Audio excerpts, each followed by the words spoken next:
Hello and welcome to Likhavat. I'm Gautam Chaubey, your host, and this is a show about the books of Bharat.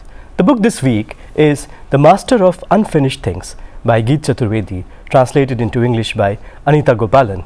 And to discuss this book, we have in the studio the author himself, Geet Chaturvedi. Geet जी, आपका स्वागत है लिखावट पर। बहुत धन्यवाद आपका। मैं चाहूँगा सबसे पहले हम इस किताब के नाम पे बात करें। गुनाहों का देवता, मामूली चीज़ों का देवता, अधूरी चीज़ों का देवता। साहित्य में हम अधूरेपन को, अपूर्णता को, लघुता को, उसके महात्म को समझने की कोशिशें होती रही है। क्या आपकी किताब भी उसी श्रृंखला में है? इसकी फ़िलॉसफी हम जानना चाहेंगे, क्यों आपने इस किताब को ऐसा कहा? कि आपने बिल्कुल सही कहा कि एक नाम की एक परंपरा बनी हुई है हिंदी में, गुनाहों का देवता, मामूली चीज़ों का देवता। तो दरअसल जब मुझसे मेरे किसी मित्र ने पूछा कि इन दिनों तुमने लिख करके क्या पूरा कर दिया है, तो मैंने कहा मैंने कुछ भी पूरा नहीं किया है, क्योंकि मैं तो अधूरा ही अधूरा लिखता हूँ। मैंने कई सारे अधूरे उपन्यास लिखे हैं, कई सारी अधूरी किताबें लिखी हैं। तो बिल्कुल उसी नामों की उस परंपरा में, डॉक्टर भारती के नाम, अरुंधति रॉय के उपन्यास के नाम, इसी परंपरा में मैंने मजाक में कहा कि मैं खुद अधूरी चीज़ों का देवता हूँ, क्योंकि मैं सारी रचनाएं अधूरी करता हूँ।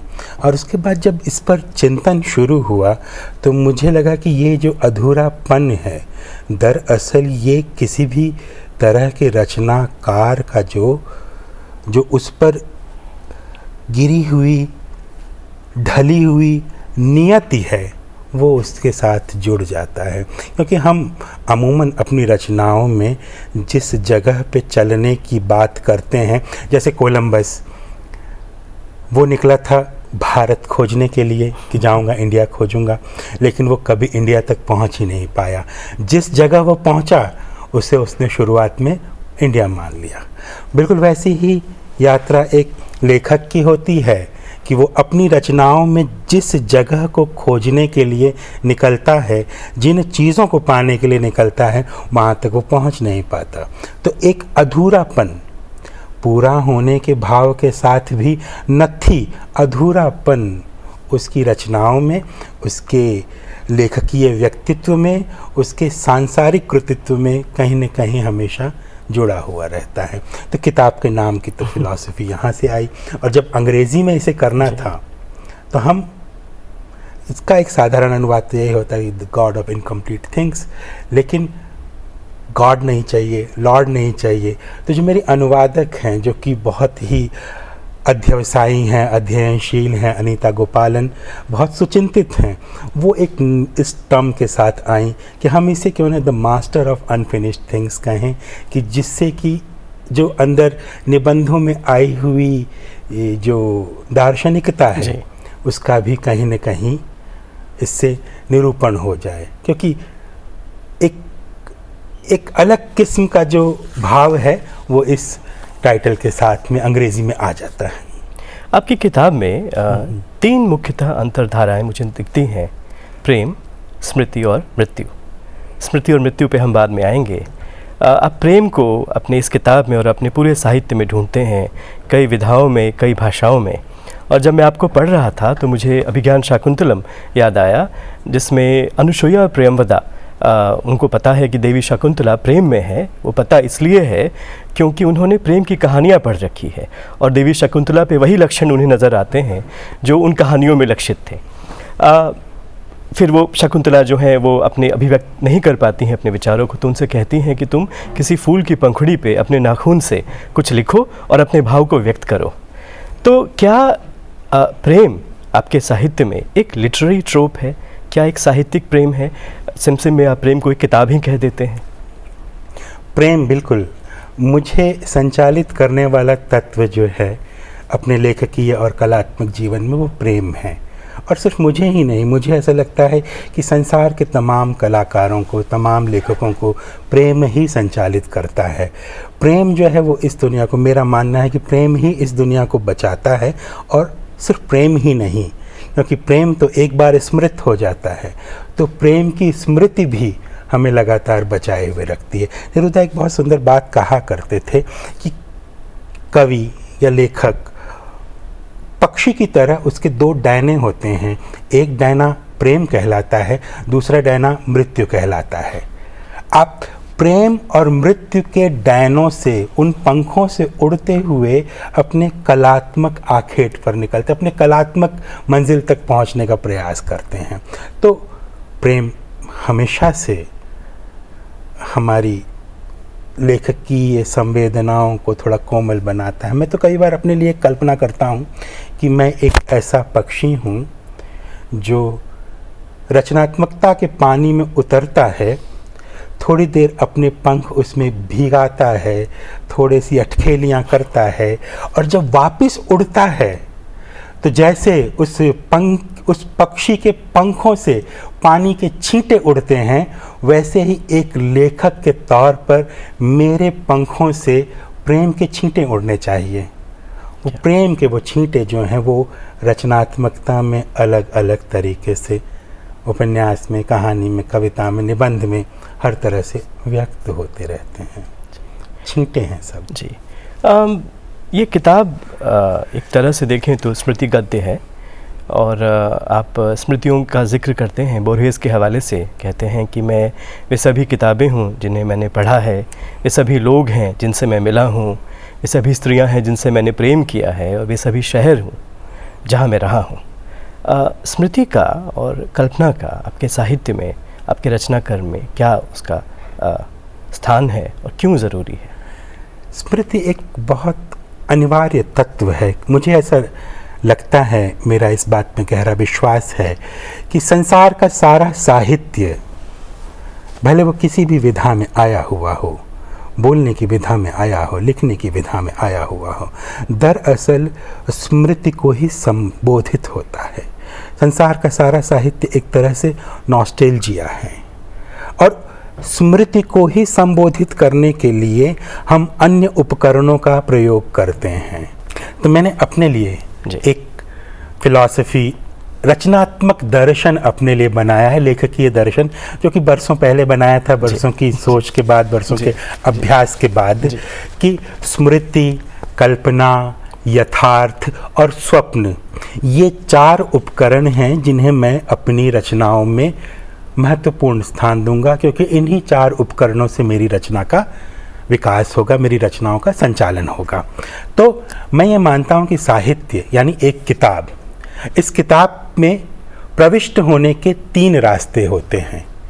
चौथी तरफ से ये बंद है, तभी ये किताब कहलाई।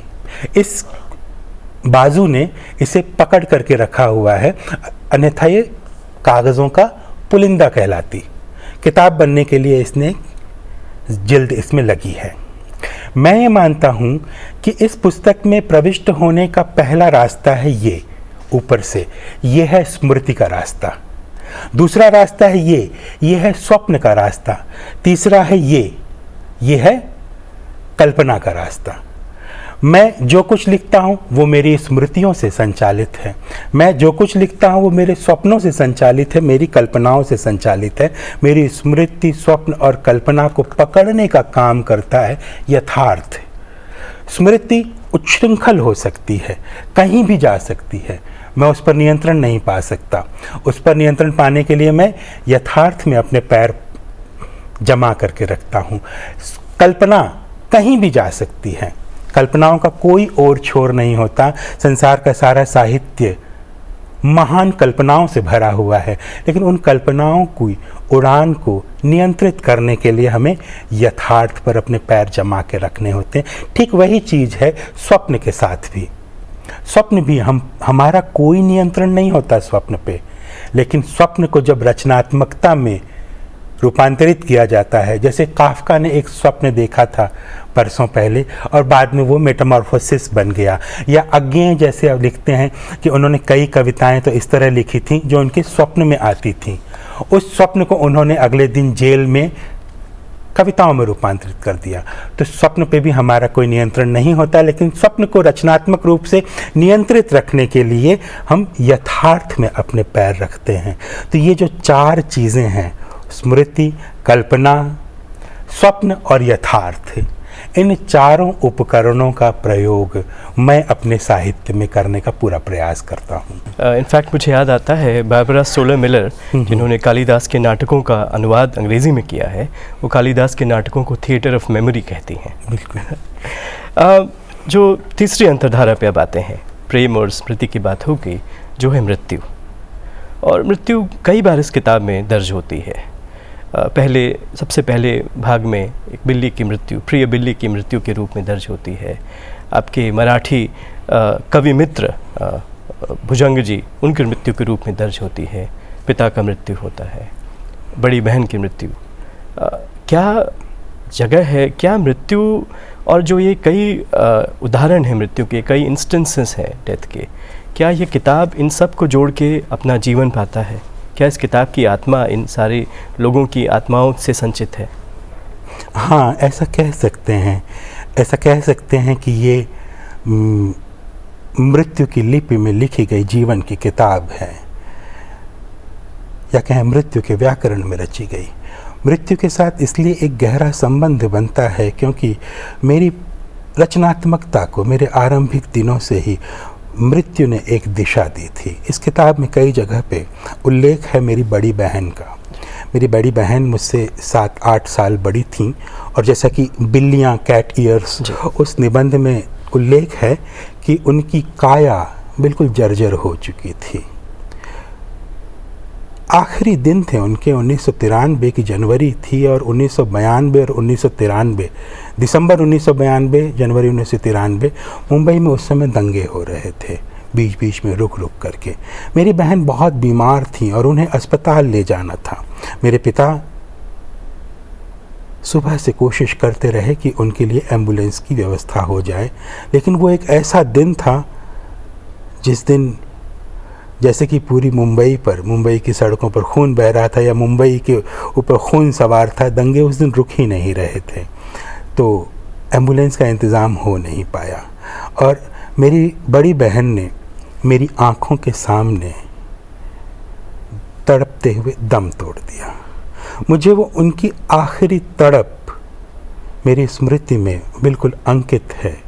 जब उनका निधन हो गया था, उनकी देह से प्राण जा चुके थे, तब भी उनके होठों पर एक हल्की सी मुस्कान दर्ज थी।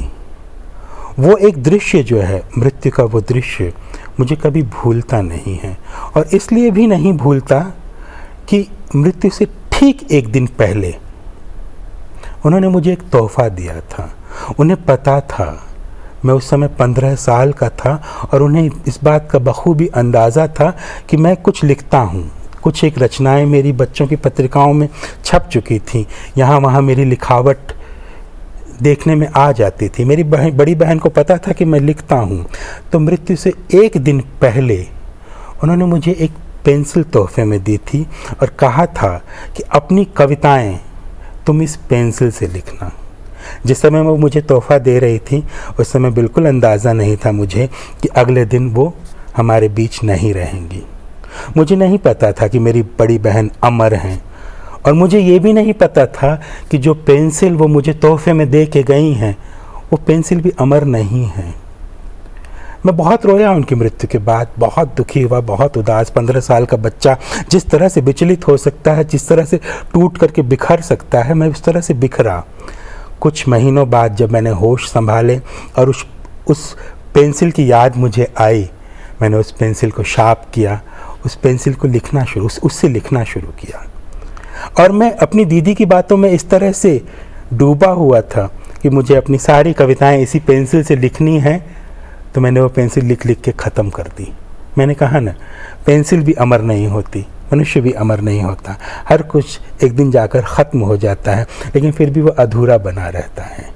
मृत्यु की ये स्मृति जो है मुझे हमेशा हॉन्ट करती है, क्योंकि उन्होंने मुझे लिखने के लिए प्रेरित किया था। मेरे जीवन में, लेखकीय जीवन में सबसे अधिक प्रेरणा किसी व्यक्ति ने अगर मुझे लिखने के लिए दी थी, तो वो मैंने जो अपना पूरा समय, छोटा सा जो समय अपनी बड़ी बहन के साथ गुजारा था, उसमें मृत्यु इस तरह से मेरे जीवन में आई थी, और उसने जीवन को देखने का जो पूरा नज़रिया है मेरा, वहाँ से एक तरह से बन गया। ये एक निजी अनुभव जीवन में आया हुआ एक त्रासद मृत्यु का अनुभव उससे संचालित होता है। और जब मैं थोड़ा और पढ़ने लिखने लगा तो मृत्यु से संबंधित चीज़ें जब मैंने पढ़ी तो उन्होंने भी मेरे रचनात्मक दर्शन पर खूब प्रभाव डाला। जैसे उपनिषद में एक कहानी है कि ब्रह्मा की बेटी है मृत्यु और वो देवताओं के पीछे पड़ गई कि देवताओं को मैं अपना ग्रास बना लूँगी। ये उस युग की बात है संभवतः जब देवताओं ने अमृतपान नहीं किया था। तो देवता भयभीत, मारे डर के यहाँ से वहाँ भाग रहे हैं, यहाँ जाएं मृत्यु ढूंढ ले, वहाँ जाकर छिपें मृत्यु उन्हें ढूंढ ले। अंत में क्या हुआ, देवताओं ने ये तय किया कि हम छंदों के भीतर जाकर छुप जाएंगे। छंद का अर्थ होता है कविता, छंद का अर्थ संस्कृत में होता है शाब्दिक अर्थ खुद को आच्छादित करना, छांदस से बना है छंद। तो देवताओं ने आकर के खुद को छंदों के भीतर यानी कविता के भीतर छिपा लिया। जब उन्होंने खुद को कविता के भीतर छिपाया तो मृत्यु उन्हें खोज नहीं पाई, मृत्यु उन्हें ढूंढ नहीं पाई। यानी कविता को हम ब्रॉडर सेंस में लें तो साहित्य, कविता और साहित्य अमृत तुल्य हैं। ये मनुष्य को मृत्यु से, एक खराब मृत्यु से बचा ले जाते हैं, क्योंकि यदि कोई आके कविता के भीतर छुप जाए तो मृत्यु भी उसे नहीं खोज पाती है। बिल्कुल ये एक ऐसी कहानी थी जिसने मेरी पूरी चेतना को बहुत गहरे तक प्रभावित किया। ऐसा कहें आजकल की आम बोलचाल की भाषा में ऐसा कहें कि अगर किसी ने तुमको अपनी कविता में लिख दिया है तो तुम अमर हो जाओगे। शकुंतला अमर है क्योंकि कालिदास ने उन्हें लिख दिया। दमयंती अमर है क्योंकि श्री हर्ष ने उन्हें लिख दिया। जूलियट अमर है, रोमियो अमर है। ये एक साहित्य में दर्ज होने के बाद मुझे ऐसा लगता है कि मनुष्य ने कलाओं की उत्पत्ति बहुत सारे कारणों से की होगी, लेकिन एक बहुत बड़ा कारण ये है कि मनुष्य अपने जीवन काल में, अपने रचनात्मक काल में कभी भी मृत्यु को हरा नहीं पाया। तो जिसे आप अपने जीवन में नहीं हरा पाते, संसार में नहीं हरा पाते, उसके लिए एक प्रति संसार की रचना करते हैं। तो मनुष्य ने कला की रचना की मृत्यु से मुठभेड़ करने के लिए, और जिन्हें वो जीवन में नहीं संभाल पाया, जिन अनुभूतियों को, जिन संवेदनाओं को, जिन व्यक्तियों को, उन्हें उसने कला में, साहित्य में, कविता में संभाला, कविता में बचाया। ये जो एक चीज़ है मृत्यु के प्रति, मैंने कहा ना, मृत्यु की लिपि में जीवन को देखना, जीवन की भाषा को पढ़ने की कोशिश करना, ये जो पूरी फिलॉसफी है, ये पूरी रचनात्मक दर्शन, रचनात्मक आदत है, ये इन्हीं चीज़ों से आया है। क्या खूब आपने कहा। और कैसे आपके साहित्य में, आपकी कविताओं में, आपके स्मृति गद्यों में तमाम लोग जो गुजर चुके हैं वो उन्हें अमर फल उन्हें मिल चुका है। हाँ। आपकी लेखनी में एक ऐसे ही मित्र के बारे में हम बात करेंगे अगले सवाल में। आपके जो मराठी कवि मित्र हैं भुजंग मेश्राम जी, और आप उनका जिक्र करते हैं और बताते हैं कि वो वाह वाह जो है वो मुष्टि प्रहार के साथ करते थे। और किताब में जिक्र है 4वीं शताब्दी के एक बौद्ध तर्क शास्त्री दीगनाथ जी का। हाँ। जो जब वो तर्क हारने लगते थे तो अपने प्रतिद्वंदी पे मुष्टि प्रहार करते थे और प्रतिद्वंदी भाग जाता था और वो तर्क जीत जाते थे। उनकी एक रचना भी है जिसका उल्लेख आप करते हैं मुष्टि प्रकरण नाम से। कविता को दर्ज करने के कई बहाने, कई रूप हो सकते हैं, कई कायदे हो सकते हैं। कविता प्रेम में दर्ज होती है, कविता दुख में दर्ज होती है, उत्साह में दर्ज होती है। लेकिन क्या कवि सिर्फ अपनी इडियोसिंक्रेसी, अपनी मुष्टि में स्थापित होता है? क्या कवि सिर्फ अपनी सनक में स्थापित होता है? कवि को कौन अमरत्व देगा? तो यहाँ पे स्मृति का बहुत बड़ा खेल आ जाता है। दरअसल हम सब अपनी अपनी स्मृतियों के उत्पाद हैं, अपनी निजी स्मृतियों के उत्पाद, अपनी सामाजिक स्मृतियों के उत्पाद, अपनी सामूहिक स्मृतियों के उत्पाद। हर वो चीज़ जो हमारी स्मृति पर अंकित हो जाती है, हम उसे बड़ा मान लेते हैं, हम उसे महान मान लेते हैं। मान लीजिए एक बहुत बड़ा कवि था जो सच में बहुत अच्छा था, जिसका कोई सानी नहीं था, लेकिन समाज ने उसको भुला दिया, तो उसकी महानता तो गई, डूब गई उसकी महानता। तो महानताओं का, अच्छाइयों का, बुराइयों का हमारी स्मृति के साथ बहुत गहरा संबंध होता है। जैसे कि मध्यकाल को मैंने पढ़ा है थोड़ा बहुत जो इतिहास में, कि मध्यकाल को ये अंदाज़ा ही नहीं था कि इस देश में अशोक होकर गए हैं। मध्यकाल को नहीं पता था। तो अगर मध्यकाल की स्मृति में अशोक का नाम दर्ज नहीं है तो अशोक की महानता इसमें कहीं कम नहीं होती। जब स्मृति आई, जागृत हुई, खोजा गया, अशोक की महानता निकल करके सामने आ गई। बिल्कुल वैसा ही रचनाओं के साथ होता है। एक कहा जाता है ऐसा कि एक समय के बाद लोग कवियों को भूल जाते हैं, और साहित्य के साथ जो व्यवहार करने का सबसे अच्छा तरीका है कि वो कवियों को भूल जाओ, कविताओं को याद रखो। क्योंकि एक दिन सारी कविताएं जाकर के किसी एक समुद्र में गिर जाएंगी। वो समुद्र किसी एक कवि का समुद्र नहीं होगा, वो रचनात्मकता का समुद्र होगा, जो कि एक अनाम समुद्र होगा। एक ये आदर्श स्थिति बनती है। कहने का मतलब मेरा ये है कि व्यक्ति कई बार बहुत महत्वपूर्ण नहीं रह जाता है।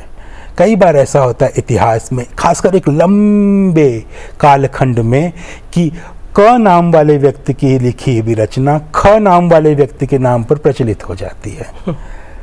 आस्वादक को इस बात का कोई फर्क नहीं पड़ता कि कविता किसकी है। पॉल वेलेरी, मैंने इस किताब में एक जगह जिक्र किया है कि बोरहेस पॉल वेलेरी की एक बात को पैराफ्रेज करते थे, अपनी भाषा में कहते थे।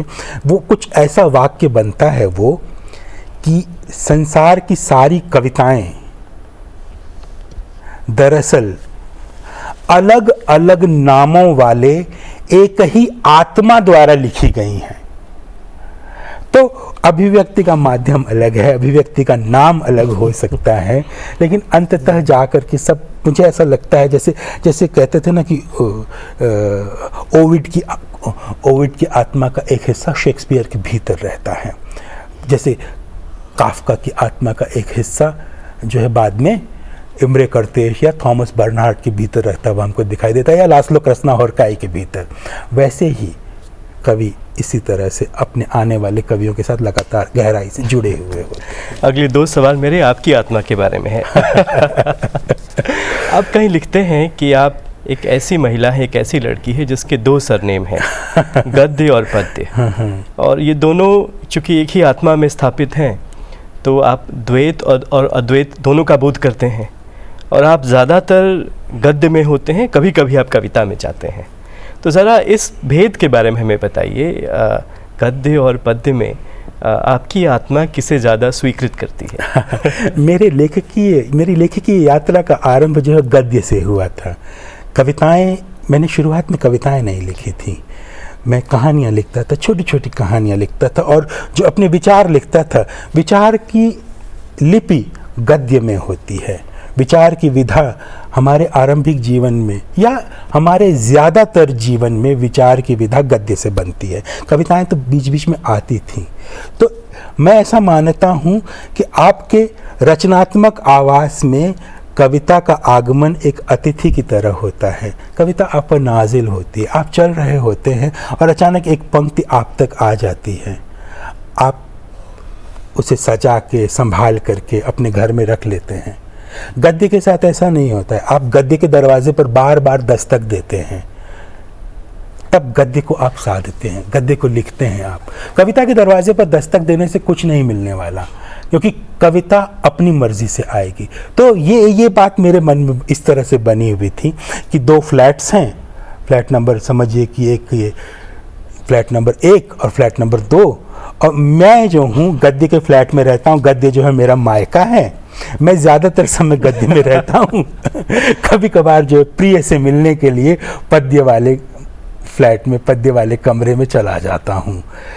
मेरा जो आवास है वो कई बार गद्य के भीतर ही है। लेकिन आप जब पद्य वाले फ्लैट में जाते हैं, ससुराल जाते हैं, तो क्या कमाल करते हैं। आपकी जो सिम सिम उपन्यास है जो पेंगुइन से आया है, जिसका अनुवाद भी अनीता जी ने ही किया है, वो पहले कविता थी, फिर उसने कहानी का रूप लिया, और फिर वो उपन्यास बना। वो एक अद्भुत मुझे ऐसा लगता है कि वो मेरी अपने लिए एक तरह की रचनात्मक चुनौती रही, क्योंकि जब मैं 20 साल का था तब मैंने उस अनुभव के आधार पर, जिस अनुभव के आधार पर पूरी सिमसिम उपन्यास की रचना की गई है, उसी अनुभव के आधार पर एक कविता लिखी थी, सिंधु लाइब्रेरी। और मेरे जो वरिष्ठ कवि, हिंदी के जो वरिष्ठ कवि विष्णु खरे, मंगलेश डबराल, इन्होंने उस कविता की बहुत सराहना की थी, मुझे बहुत शाबाशी दी थी। और वो एक छोटी सी उम्र, बाद में ये महसूस हुआ मुझे कि इसके भीतर एक कहानी रहती है, क्यों न इसका विकास किया जाए। और 10 साल बाद ये महसूस हुआ कि इसके भीतर पूरा एक उपन्यास रहता है, क्यों न इसे उपन्यास की तरफ विस्तृत किया जाए।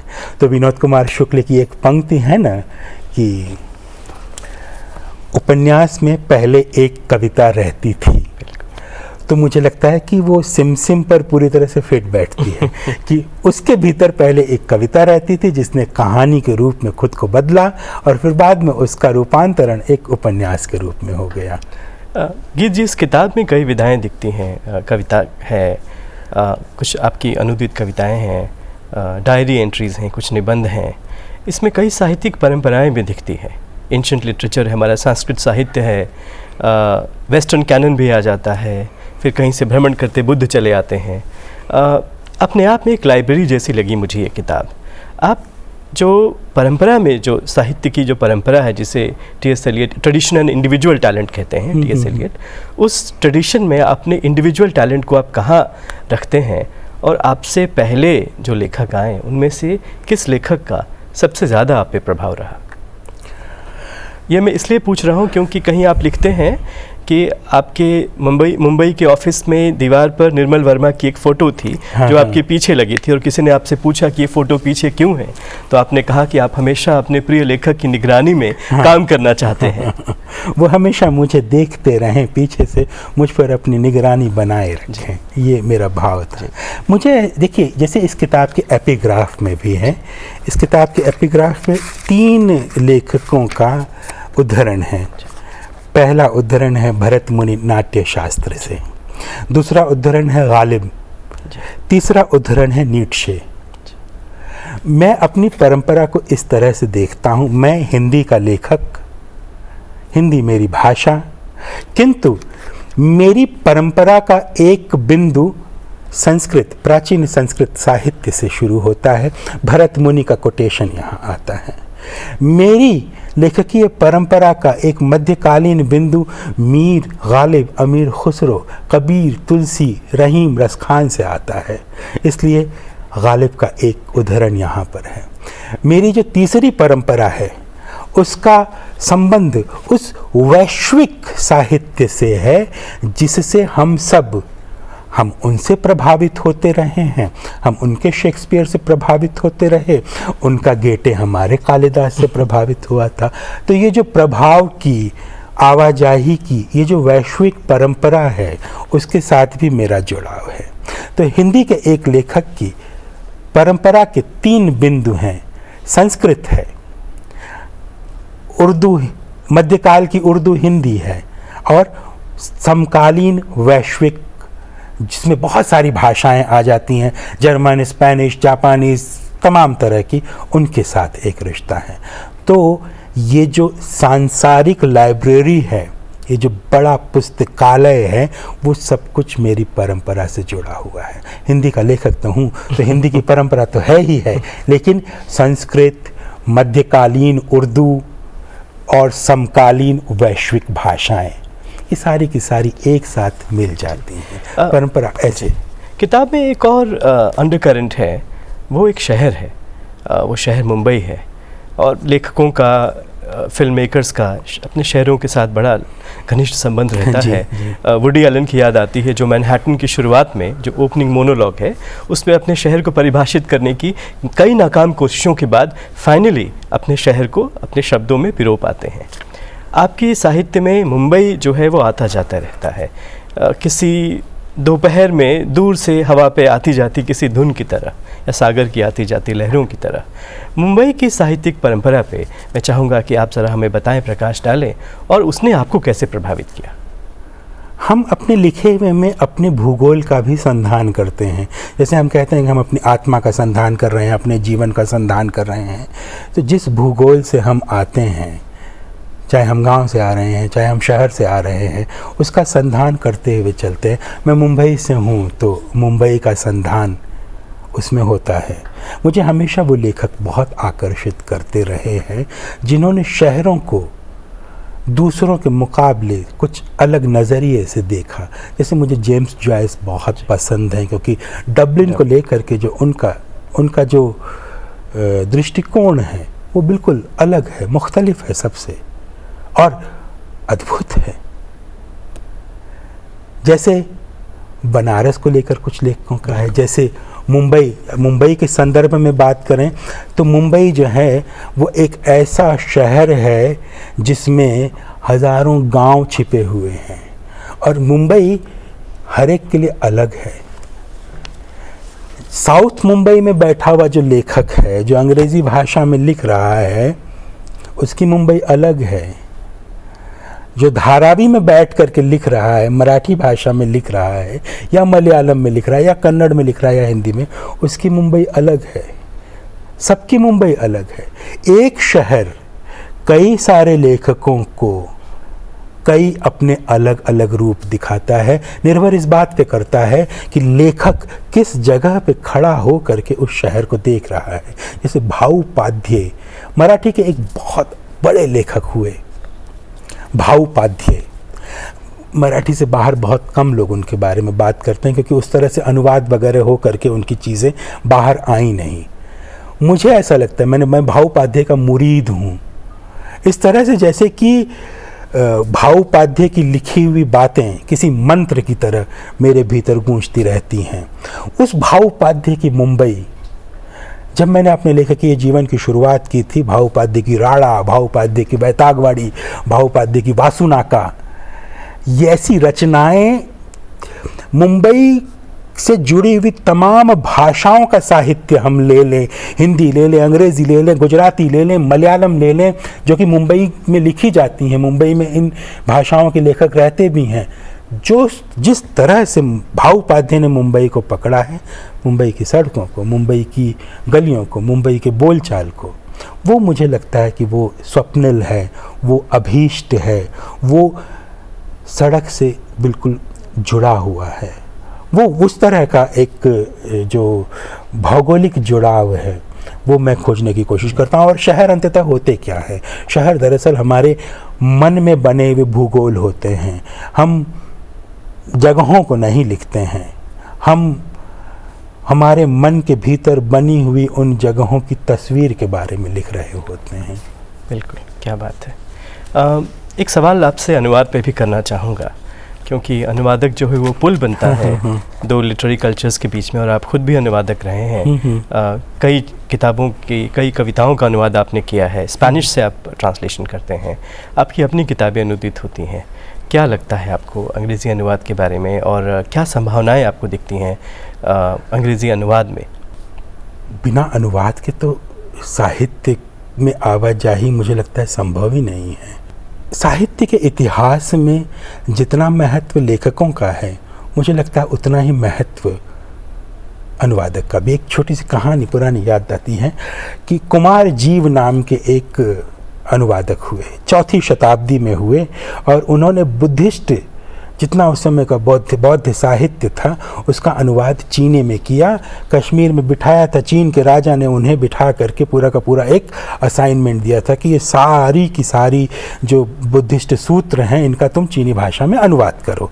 आज कई सारे सूत्र जो हैं पिछले बरसों में, वो संस्कृत में, पाली में खो गए हैं या अधूरे हैं, लेकिन वो चीनी में बचे रह गए। कई बार जैसे राहुल सांकृत्यायन कई सूत्रों को जो है चीनी भाषा से या पौर्वात्य देशों से खींच करके लेकर के आए, तो कुमार जीव और उनके जैसे अनुवादकों के कारण ही। तो एक किंवदंती है कि जब कुमार जीव की मृत्यु हुई और उनके शरीर को, लेजेंड जो, उनके शरीर का दाह किया गया, तो पूरा शरीर जल गया, लेकिन कुमार जीव की जीभ ने जलने से इनकार कर दिया, वो उतनी बची रही। तो आखिर ऐसा क्यों हुआ?